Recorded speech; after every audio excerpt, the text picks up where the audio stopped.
On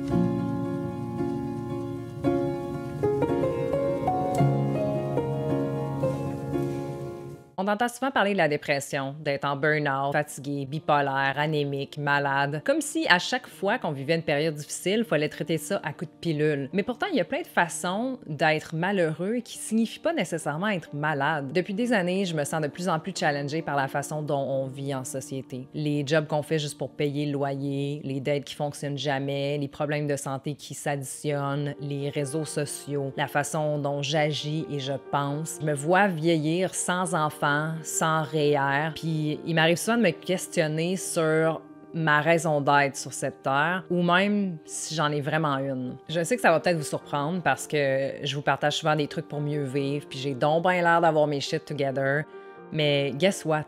Personne a ses shit together. C'est une illusion qui vient de ce qu'on nous a enseigné comme étant la réussite, et de nos énergies, nos émotions qu'on ressent dans le moment, qui, by the way, continuent de fluctuer dans le temps. Tu sais, vu de l'extérieur, ma vie va plutôt bien. Tu sais, j'ai une vie saine, des amis aimants, beaucoup de passion, mais j'arrête pas de vivre des situations vraiment intenses, autant émotionnelles que externes, qui me font sentir comme si j'avais pas ma place, comme si j'étais mésadaptée, comme si personne me comprenait. Si tu te reconnais dans ce que je viens de dire, c'est probablement parce que tu vis quelque chose qu'on appelle « the dark night of the soul », la nuit noire de l'âme. Je te rassure tout de suite qu'avec cette crise mondiale, l'isolement, la perte d'emploi et de proches qu'on vit depuis à peu près 2 ans, t'es pas tout seul. Fait que c'est quoi cette dark night of the soul là? First, cette situation / état d'âme se décrit comme étant une période extrêmement difficile et souffrante où on se sent inutile, prise au piège, sans espoir ou solution.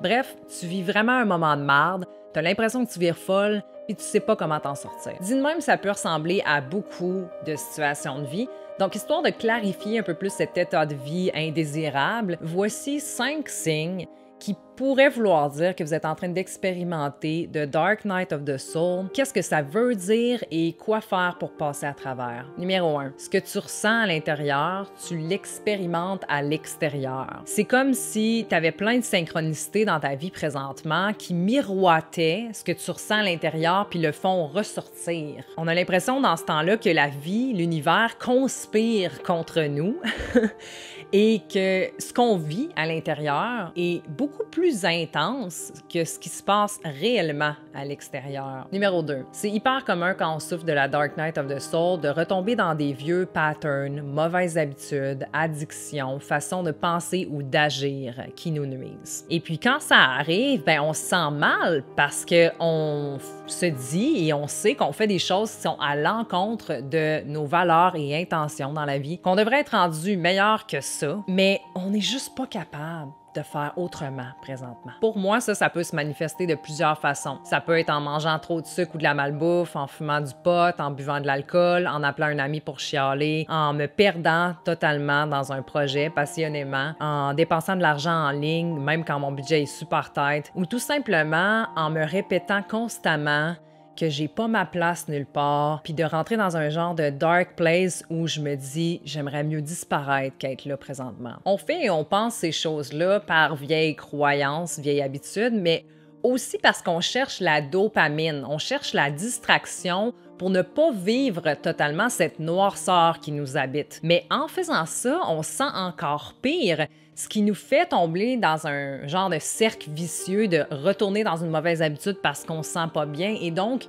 on se ramasse dans un trou hyper profond où on se sent complètement pris au piège. Numéro 3, tu te sens overwhelmed, tu te sens pris au piège, puis tu cherches l'espoir quelque part. Puis ça va être différent pour chacun. Vous allez tous vivre une façon dont vous vous sentez pris au piège, que ce soit dans ta job, dans ton corps, avec tes proches ou tout en même temps. Puis on dirait que c'est le pire moment dans ta vie pour vivre ça parce que tu te sens pas à ton meilleur, puis tu sens pas nécessairement que tu as la force pour passer à travers ça. Numéro 4, tu te sens où tu es en dépression. Les moments de joie sont durs à avoir, tu as l'impression que ce que tu vis est insurmontable, puis tu n'as même plus envie vraiment de faire les choses que tu aimais auparavant, ou du moins ça te semble beaucoup plus difficile de les faire et de fonctionner dans la vie. C'est comme si la vie te testait over and over and over Jusqu'à temps que tu n'aies plus le goût de rien faire parce que tout chie constamment. Numéro 5. Après n'importe quel moment dark, il y a un moment où la lumière finit par réapparaître. Puis ça vient souvent après des mois ou des années à souffrir tellement intensément qu'on a fini par s'ouvrir à plus, à prendre action, à trouver des vidéos comme celle-ci. Puis là, on sent un vent de changement, une attraction d'énergie, de situations et de personnes qui servent notre raison d'être, ta raison d'être sur Terre. Et c'est à ce moment-là que la Dark Night of the Soul commence à disparaître, à s'en aller. Personnellement, j'ai dû être en burn-out à mon travail, être complètement épuisée pendant des mois pour finalement décider de partir en voyage et commencer cette guérison-là. Maintenant, ça serait de mentir que de dire que le bonheur est ailleurs puis que je vis plus de souffrance. Encore aujourd'hui, j'expérimente ma Dark Night of the Soul et il y a des journées que j'aimerais mieux disparaître. Mais en étant consciente de mes patterns, en faisant des choses qui me font du bien à chaque jour et en poussant les limites de mon confort, je me suis ouverte à plus et des belles choses font surface. J'ai trouvé un appart meublé super cute, vraiment mon genre, au bon moment quand je suis revenue. Une inconnue m'a prêté sa voiture le temps que je me trouve une voiture. Des gens que je connaisse pas me disent que j'ai une belle vibe puis ils veulent me rencontrer. Ma famille trouve que je vais bien. J'ai trouvé quelqu'un que je connaissais pas pour m'aider à construire ma van gratuitement. Je sens que je vis beaucoup de moments de synchronicité vraiment puissants. Puis là, je vous entends déjà dire... Mais Chris Millie, mon tour viendra jamais. La lumière, je la vois pas, puis je l'ai jamais vraiment vue. Ce qu'on vit peut être intense et durer vraiment longtemps et revenir constamment pour éventuellement quitter notre être. Mais... t'es toujours connecté à ce qui te sert dans la vie. Même les moments durs sont à ton service. Je crois beaucoup aux signes dans la vie. Puis après avoir vécu 4 mois avec des rats, j'ai regardé ce que ça voulait dire. Puis en gros, ça signifiait un changement brusque et soudain. Puis comme des fêtes, je suis revenue à Québec hyper rapidement. Puis quand je suis revenue, mon père, j'ai appris qu'il déménageait à 14 heures d'ici. Il a vendu la maison familiale, il est parti quand même assez rapidement. Et en partant, il me laissait un coffre de mes souvenirs de jeunesse qu'il y avait à la maison. Et dans ce coffre-là, il y avait beaucoup de choses, obviously.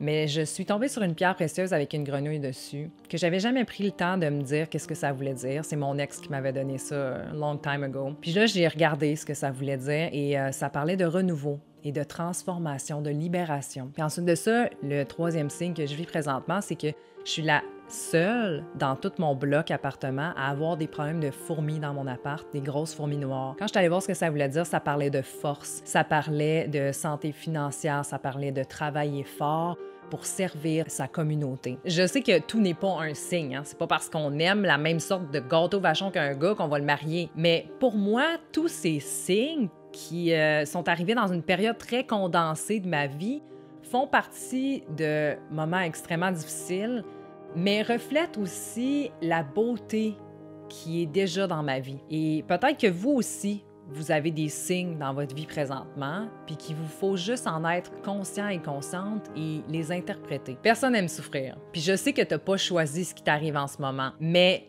la souffrance est temporaire. Ce que tu vis présentement est en train de te quitter, de s'expulser de toi. Tu es en train de vivre une purification accélérée de toutes les choses, les émotions, les énergies qui t'empêchent d'avancer depuis des années. Puis c'est plate là, mais tu peux pas passer à côté.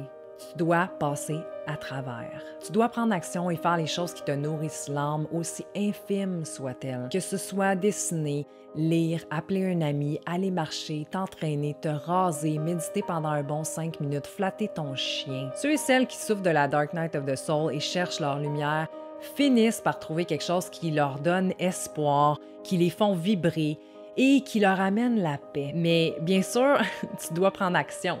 Rares sont les chances que ça cogne à ta porte, mettons. Tu peux commencer par explorer ce qui ressort en ce moment. Te questionner sur les signes que l'univers t'envoie, les rêves que tu fais, les synchronicités qui arrivent dans ta vie, l'énergie que tu ressens. Demande-toi qu'est-ce que tu devrais écouter un peu plus en toi. Qu'est-ce qui te nuit? Qu'est-ce que tu devrais laisser aller? Qu'est-ce qui n'est pas une distraction ou une fuite et que tu te vois vraiment faire? Qu'est-ce qui te nourrit? Peut-être que la seule chose qui te nourrit en ce moment, c'est de rien faire.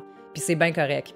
Ton être a besoin de repos pour guérir. Donne-toi le droit. Peut-être que tu as juste envie de dessiner, puis c'est bien correct aussi. À ce moment-là, je t'invite à faire la chose ou les choses qui te nourrissent le plus, même si ça fait pas vraiment de sens en ce moment pour toi. Parce qu'un jour ou l'autre, les points vont se connecter et faire du sens. Tes actions vont t'amener à des personnes et situations qui, elles, vont t'en apprendre un peu plus sur toi et sur ta mission sur cette terre. Et c'est à ce moment-là que tout ce que tu considères comme important pour vivre une vie heureuse va se manifester en abondance. L'intensité des défis que tu vivais va se transformer en intensité positive. Ce que tu vis présentement est une transformation spirituelle nécessaire à ton évolution. Aussi souffrante que soit ton expérience en ce moment, continue d'avoir espoir. Continue d'explorer ce qui résonne avec ton être. Continue de laisser aller ce qui te sert plus. Quelque chose de beau s'en vient. Ce sera peut-être pas à la vitesse que tu veux ou dans la forme que tu veux, mais ça s'en vient. Je te dis pas que tu vivras plus de souffrance, mais plus que tu vas prendre conscience de ce qui te fait souffrir et le laisser aller tranquillement pour vivre ton plein potentiel. Et ce cycle-là risque de se répéter plusieurs fois dans une vie, surtout si tu sors de ta zone de confort régulièrement, parce qu'on est des êtres en éternelle évolution et que le but est de se rapprocher de sa raison d'être. Et pour ça, il faut vivre et passer à travers des shit. Si tu écoutes encore cette vidéo en ce moment, c'est qu'il y a une partie de toi qui a espoir. Puis cette partie-là de toi, c'est ton vrai toi qui refait surface. Et plus tu passes à travers cette expérience, ce défi, plus ton vrai toi va refaire surface pour te libérer de ce qui te limite à vivre sur ton vrai chemin, pour t'amener la partie manquante à ta vie. Ça va être différent pour chacun et ça va peut-être paraître quétaine, mais pour moi, ce qui ressort dans cette période de transformation intense, c'est ma connexion avec vous et avec les gens qui m'entourent. Plus je fais des choses qui me font sentir bien et je partage mon expérience, plus j'aide ma communauté et plus ma communauté m'aide à voir ma propre lumière, if that makes sense. Fait qu'à tous ceux et celles qui m'écoutent en ce moment, je veux prendre le temps de vous remercier. Beaucoup m'écrivent, commentent, m'écoutent et même si vous voyez peut-être pas totalement et pleinement votre lumière en ce moment, moi je la vois parce que vous êtes ma lumière. Donc vous êtes lumière. Oh God, j'aime ça quand je fais des vidéos menstruées, j'ai beaucoup d'émotions. Which are still real. But I can't control them. Damn it. Je vous souhaite de traverser cette épreuve-là avec amour et compassion envers vous-même, de trouver ce qui vous limite pour vous en libérer. Et rappelle-toi que c'est pas la première épreuve difficile que tu vis, que tu vas réussir. Rappelle-toi de ce que tu es déjà, puis continue d'avancer. Pour ceux et celles qui ont aimé ce que je viens de partager, sachez que je suis en train de travailler sur un workshop qui verra le jour dans les prochains mois pour se libérer de ce qui nous limite. Donc, si c'est quelque chose qui vous parle, abonnez-vous à mon Instagram et aussi à ma chaîne YouTube pour être sûr de ne rien manquer. C'était Émilie Brousseau. Je vous remercie infiniment de faire partie de cette belle communauté. J'en suis extrêmement reconnaissante. Je ne prends rien pour acquis. Je vous souhaite de ressentir l'amour que je ressens en ce moment pour vous et de vivre la meilleure des vies, à vivre votre plein potentiel. Rien de moins. On se revoit bientôt. Namaste, guys.